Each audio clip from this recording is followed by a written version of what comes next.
you shouldn't do that because you will get called out. So, for example, we do know that the AI pulls from multiple different locations. So it's not just your own owned content, where I suppose if you were disingenuous and not a mission oriented brand, you could have disingenuous information posted on your website. But I think we all know that what happens with that is it eventually gets called out.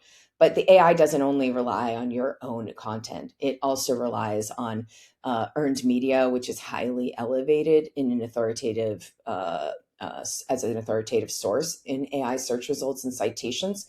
We also know that the AI tends to make certain social media sites like Reddit and Quora, as well as peer review sites, consumer reports, and things like that, based upon different markets, as well as NPOs and nonprofits. So, if you're Advil, if you're in an Advil instance, you're probably going to see a lot of stuff pulling from like .orgs around arthritis, or from Mayo Clinic, or from NIH, and that kind of thing too. So, just like back in the day when there were a whole bunch of naughty bad practices around SEO, um, the Google and the models in general will be able to determine disingenuous use of and anybody who's trying to trick the algorithm into doing it. And I mean, we've all heard horror stories about how Google would change an algorithm, and then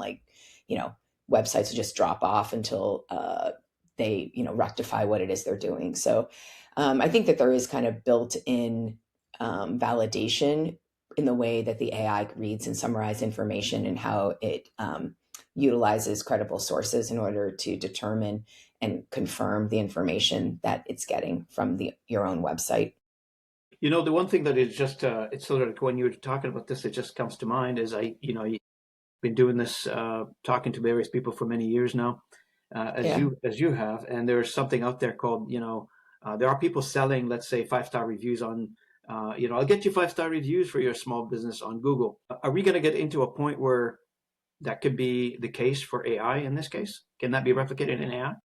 I'm just trying to be the devil's advocate in this case, I guess. Yeah, no, I mean, so so review sites, for example, if you're there's always going to be somebody trying to swindle the conversation, right? But I think that part of it is that right now people tend to trust the answers that they get out of AI.